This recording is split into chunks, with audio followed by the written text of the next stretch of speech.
इस वीडियो में हम रिव्यू कर रहे हैं मीटोक्लोप्रामाइड। एक ड्रग होती है जो कि ख़ास तौर पे उल्टियाँ जो लोग करते हैं उसके लिए इस्तेमाल होती है और ये मार्केट में मुख्तलिफ़ तरह के नामों से आती है। सबसे फेमस ब्रांड इसका मैक्सोलोन है। इसके अलावा देखा जाए तो आपके पास वोमिट्रॉन के नाम से भी अवेलेबल होती है। इसके साथ साथ इसके एक और ब्रांड होता है मिटोजोलोव। ठीक है, तो यानी कि मार्केट में मुख्तलिफ नामों से ये आपके पास अवेलेबल होती है। देखिए, इसके इंजेक्शंस भी आते हैं, 5 मिलीग्राम का इंजेक्शन होता है। इसका सिरप भी आता है 5 मिलीग्राम 10 मिलीग्राम में। टैबलेट्स भी हैं 5 मिलीग्राम और 10 मिलीग्राम की। अच्छा, देखिए, उल्टियाँ करने के लिए तो और भी मेडिसिन हैं, जैसे कि ऑनसेट के टैबलेट आते हैं।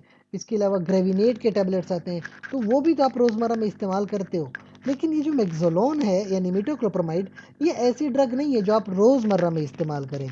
ठीक है, इसका जो मैकेनिज्म है वो बड़ा डिफरेंट है। ये डायरेक्टली आपके ब्रेन में जाती है और कुछ हार्मोन्स के साथ चेंजेस करती है, तो इसलिए आप खामखा या खुद से इस ड्रग का इस्तेमाल करने का फैसला नहीं करते।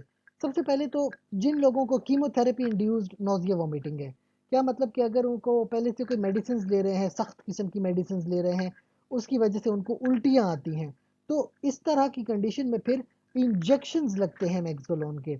या एक और बीमारी होती है डायबिटिक गैस्ट्रोपेरेसिस। इसमें क्या होता है कि जो हमारा स्टमक होता है ना, वो बिल्कुल ही रिलैक्स कर जाता है, उसमें कॉन्ट्रैक्शन नहीं आती है, तो खाना आगे नहीं जाता, जिसकी वजह से हमें बोझ फील होता है और उल्टियाँ आने लगती हैं। तो इसमें 10 मिलीग्राम की चाहे टैबलेट ले सकते हैं या इंजेक्शन भी लगवा सकते हैं। इसके अलावा एक होती है कंडीशन होती है, रेडियोलॉजिकल प्रोसीजर है, स्मॉल बाउल इंट्यूबेशन। वो जो ट्यूब डालते हैं मुंह के ज़रिए से इंटेस्टाइन तक, तो उसमें क्या करना पड़ता है कि आपको उल्टियाँ भी आ सकती हैं, तो इसलिए 10 मिलीग्राम का इंजेक्शन लगाया जाता है।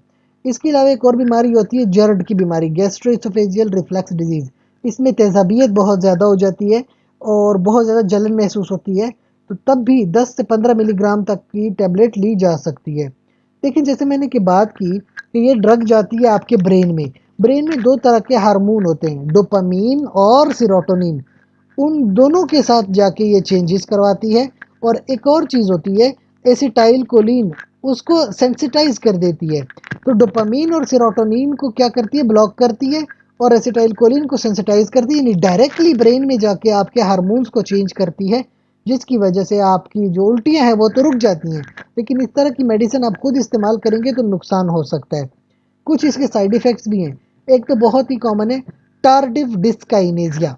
क्या होता है कि ये हमारे हाथों पैरों की मूवमेंट्स में फ़र्क आ जाते हैं, क्योंकि ब्रेन से कंट्रोल हो रही हैं और ब्रेन में कोई फ़र्क आ गया तो ये जो डोपामीन की जो चेंजेस हैं, डोपामीन की वजह से टार्डिव डिस्काइनेजिया हो जाता है।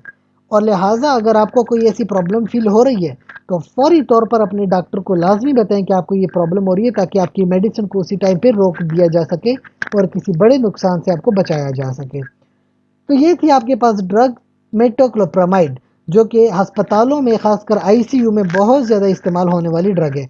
अगर इसके हवाले से अगर आपका कोई सवाल है तो कमेंट सेक्शन में पूछिए। साथ ही गुजारिश है कि चैनल को लाइक करें, कमेंट करें, शेयर करें, सब्सक्राइब करें। शुक्रिया।